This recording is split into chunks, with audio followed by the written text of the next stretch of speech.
I saw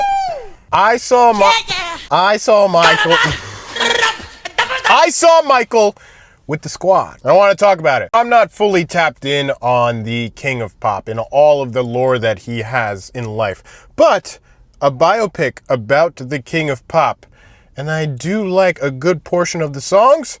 Sign me up! To make a movie about someone as iconically larger than life than Michael Jackson is light years beyond an easy task. Though I do feel like they did a really good job with it. So let's talk about the good. I know a lot of people are confused about the plot, so I'll just give what I thought the plot was. Michael struggling to come into his own and have his own life, his own path, because he always felt like he had such a looming shadow over him, that being his father, Joseph. So the main reason of this story is Michael finding his own path and shedding his shadow, overcoming his shadow, that being his father. We are first and foremost going to give Jafar Jackson his flowers, because being the nephew of Michael Jackson already adds some personal, deep connection. And you can tell by the first time he steps into frame that he cares so deeply about getting it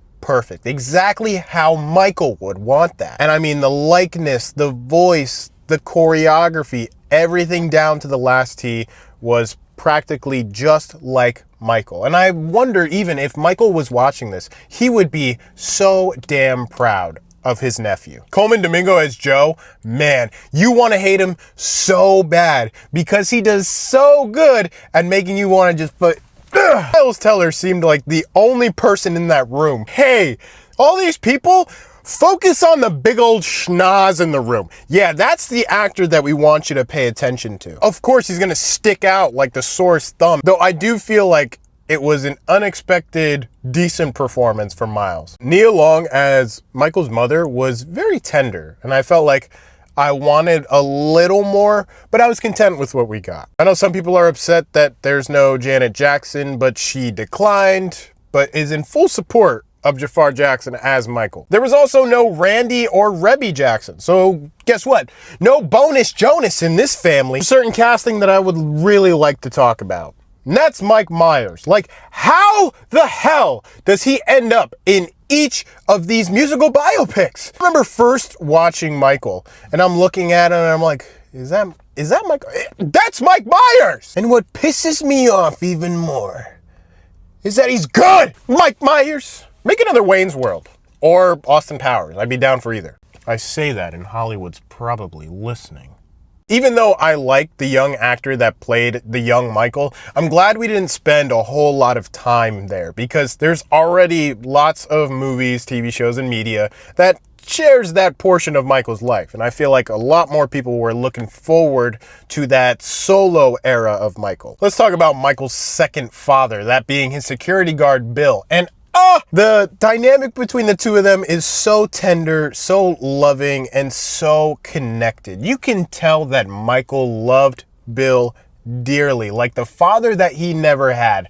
And that just makes you tear jerk all the time. And it makes me think about people like Yondu and Peter Quill, Star-Lord, in Guardians 2, where he was like, oh, he may have been your father, but he wasn't your daddy. He didn't take care of you like I did. Gets me every time. And it really makes you wonder, like, man, Michael had a really good dad.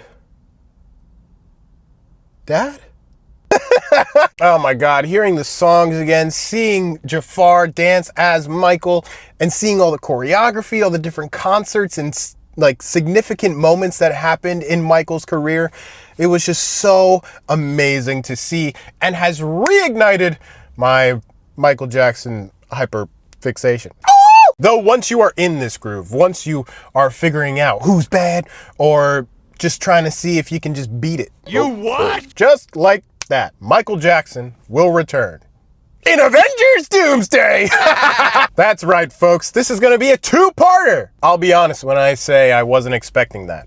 But at the same time, how are you going to do this? Because it feels like this story is going to be really, really rough. A lot of people were thinking that maybe the allegations will be addressed coming into this movie, but maybe it's going to be in part 2. And honestly, with the vibe that part 1 brings, part 2 is going to be nothing but what feels like downhill. And it's kind of sad because it's like we're already riding a rough second half because we already know that he's going to die. I did also hear that they were going to call part 2 Jackson, and I don't necessarily mind that. All I want to think about is honestly what Michael would have thought about this.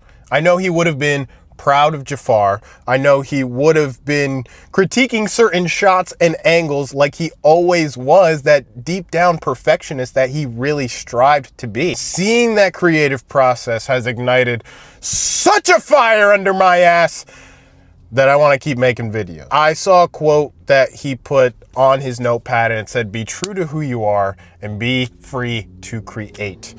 And that's exactly why this video is recording. This is exactly why you're here. And overall, creatively, I loved it. Michael is not going to be for everyone. And that's kind of how Michael Jackson has always been. Michael has strived for everyone to come together, but people will have their opinions. And that's okay. It's not for everybody.